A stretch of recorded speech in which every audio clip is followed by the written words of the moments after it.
What's up, gamers? Welcome back to the channel for your daily dose of good vibes and video games. As many of you guys know, or maybe you don't know, which is why you're here, which yay! Yesterday, Valve's Steam Deck was announced. Again, if you guys haven't heard about it, it's essentially Valve's version of a Nintendo Switch. I don't even really like to compare the two because I'm sure they're going to be totally different devices. I'm just kind of trying to relate it in terms of the fact that they're both portable. So for me, what's really exciting about this is I'm a huge gamer and I love any opportunity that I can get to play a video game, and that also means taking them on the go. Yes, I am still that person at the airport that sits there with their hoodie and their sweatpants in the corner waiting for their plane at the terminal, just sitting there playing my Switch.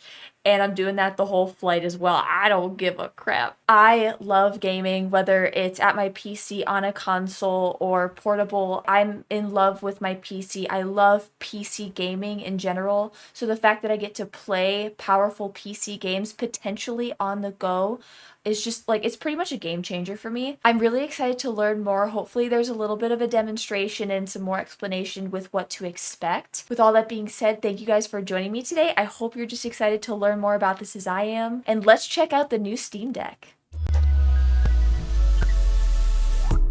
I'm Bo Moore with IGN, and this is the Steam Deck, Valve's brand new handheld gaming PC. That's amazing. I'm here at Valve, where I've spent the last few days going hands-on with the Steam Deck, as well as chatting with the people who made it. We've got a lot to cover, so let's dive right in. I really like the design and the look. I'm not gonna lie, I do.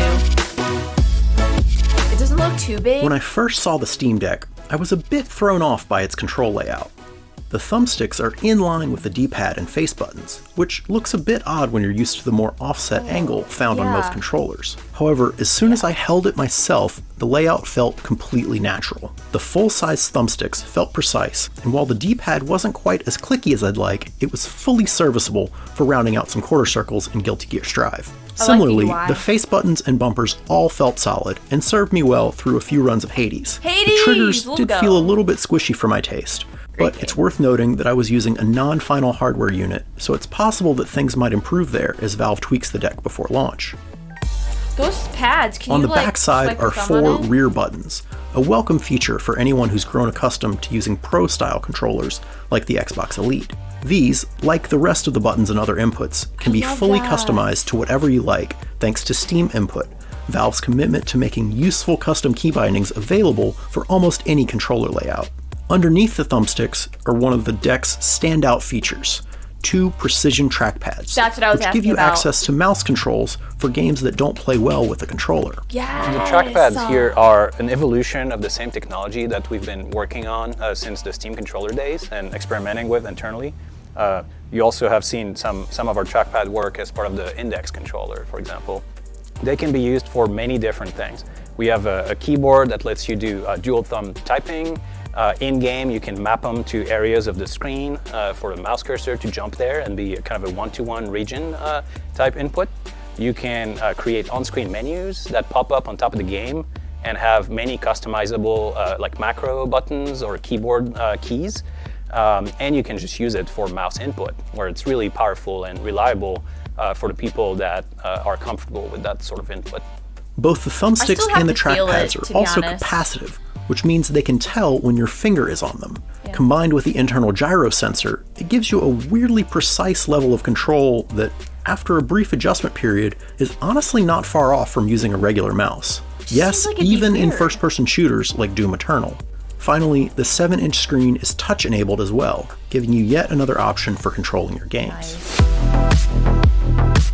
The Steam Deck will draw immediate comparisons to the Nintendo Switch, but while it might look like a handheld console, Valve's device has much more in common with a desktop gaming PC. The Steam Deck runs a custom version of Steam OS that gives you a console-like experience on the surface, but under the hood is a full-blown PC. It's a PC. We don't think people should be locked into a certain direction or a certain set of software. I love to hear that. If you Love buy to a hear Steam it. Deck, it's a PC. You can Love install to whatever hear you it. want on it. You can attach any peripherals you want to it. Maybe a better way to think about it is that it's a small PC with a portable controller attached PC. as opposed to a gaming console. I think it differs from these kind of PTC. platforms, mainly because you can just customize the experience and use all the options at your disposal that are typically associated with PC gaming.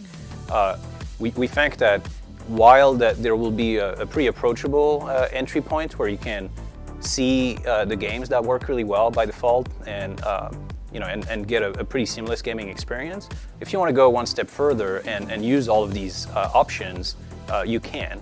Customize your controls, your level of performance, battery life, use Steam Workshop or even mods that are outside of the Steam Workshop.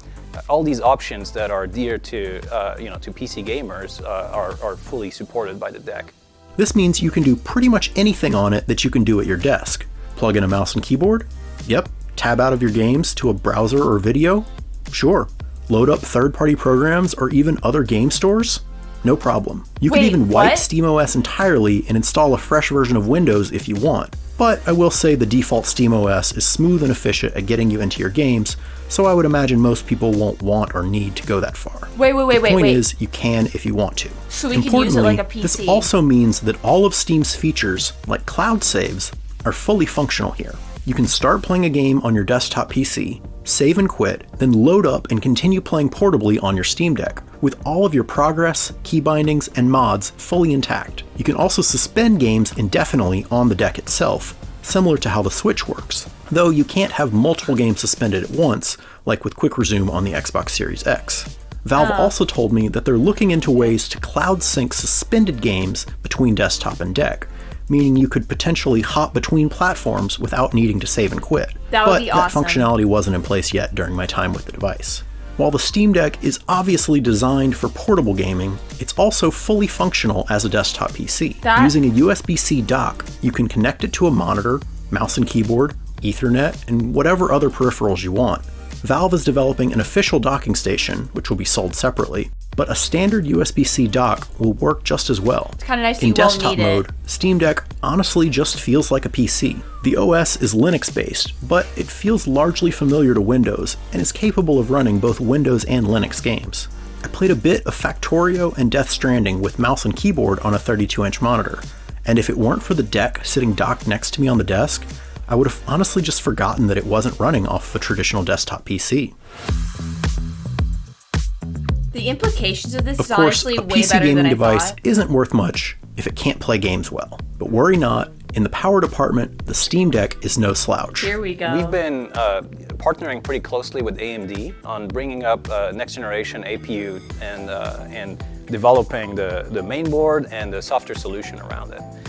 It has like 4 cores of Zen 2 architecture CPUs with SMT enabled, so up to 8 threads. And the GPU is based on the very latest AMD RDNA 2 architecture, which supports all the latest features like ray tracing and variable ray shading. The total APU combined power is about 2 teraflop, which should let people play the games that they have in their library without issues at 720 and provides lots of horsepower to that effect. 2 teraflop. I gotta pause this real quick. I just have to interject here. As somebody who loves gaming and loves how accessible it is becoming with so many different things that they've been coming out with, Xbox, Microsoft coming out with Game Pass and, being able to subscribe and being able to play all these games without having to, spend $60 or $70 or $120, depending on where you live, to just play a damn game. You can just kind of subscribe for a lower price and be able to have access to all this, like this entire library of changing games. But what is so incredible and so exciting for me with this, I can't even contain my excitement. Like, I want to cry. It's because I love gaming so much. For console gamers, specifically console gamers, people that have never, for whatever reason, maybe because, let's be honest, building a desktop is extremely expensive, especially right now. GPU prices are really high, CPU prices are really high. It looks like this is a pretty affordable, we haven't got to the price yet, but I believe the price point is about $400. So for a fairly affordable price, about the price of like a Nintendo Switch or a PlayStation or an Xbox, you can have as long as you have a monitor and ways to hook it up and whatever ways to display it onto the monitor, you can essentially understand now what it's like to play all types of PC games, from all these indie games to AAA games that PC players have access to that might not be accessible to console players. This is so incredibly exciting. So you will be able to have a PC gaming experience anywhere at any time. And if you are stationary at home, it's just literally plug and play. It's basically a mini computer, and my mind is blown. And I was kind of realizing this as they were talking about this. I hate to say this, but I kind of was erring on the side of it's probably just a Nintendo Switch copycat, but I think this is so much more. They're saying that the hardware is not final, but I think once they finalize that, I think this could be really exciting. Okay, back to the video. Puts the Steam Deck in the ballpark of the Xbox One and PS4. In practice, it's actually more impressive than that. Since it targets a 720p resolution, which is more than enough for the 7-inch screen, the Steam Deck is able to play current-gen PC games at medium to high settings at smooth frame rates. That's insane. While I wasn't able to run benchmark tests during my hands-on time, I played Death Stranding, Doom Eternal, Control, and several others, all of which looked great and played smoothly. The deck comes in 3 different models, but power-wise they all have the same internals. The only difference is in storage space. The base model has 64 gigs of storage for $399. And this is where I kind of gotta laugh here. For a low price of $400, you can download exactly 1 game, give or take. If you're playing Red Dead Redemption though, you're shit out of luck, because that game's like 120 gigs, I don't know. Or Halo Master Chief Collection, at minimum 120 gigabytes. I'm sure they're gonna have something like external storage that you'll be able to purchase, and I'm sure they'll have, more storage options. Like the higher the storage, obviously the higher the price point, but which is fair. I understand it, but I think that's just thought it was kind of funny. Moving up to the 256 gig model costs $529, while the top end will cost $649 for 512 gigabytes. Honestly, all it's 3 not storage that bad, devices though. are SSDs. However, the 256 and 512 gig models use an NVMe drive for even faster load times.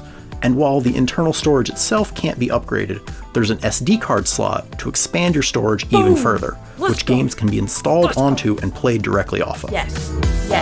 See, there you go. I would just, personally, I would get the base Steam model Deck will be and then available buy an this SD. holiday season with reservations starting soon. We've got a lot more coverage planned all month long, so for all that and more, keep it right here at IGN. I can say with 100% honesty that from watching this video, I am very intrigued by this. I'm not gonna hop on any hype trains or whatever, because I always believe in staying skeptical when it comes to this. I just want to see what they do going forward. But honestly, the implications of this device is really amazing. Again, going back to what I said in the middle of the video, this is pretty much allowing people that have maybe never had the opportunity for whatever reason to play on a PC. This now might give you the option to buy what is essentially a mini PC at a more affordable price than building one yourself, or maybe buying a pre-built one. I mean, my PC is old. It's definitely at least 5 years old now, and I know when I played Death Stranding on my PC, that thing had a really tough time playing it at even medium graphics. So the fact that this can play it on medium graphics fairly smoothly is pretty awesome. I think I just need to build a new PC, but I'm poor. I'm gonna remain realistically optimistic, as I like to say. Definitely gonna keep my eye on this device. This could be a really fun way and a really powerful way to play games on the go. Let me know what you guys think. Definitely interested in your thoughts. You think this is something that you'd be interested in? For me, anything that makes gaming more accessible is always very exciting. But yeah, thank you guys for watching. I really hope this was informative. Thank you so much for subscribing and for liking the video and for supporting the channel. I appreciate it. I love covering anything gaming, so I really couldn't wait to watch this video and be able to share it with you guys. Hope you guys have a great rest of your day, and I will see you guys in the next video. Bye!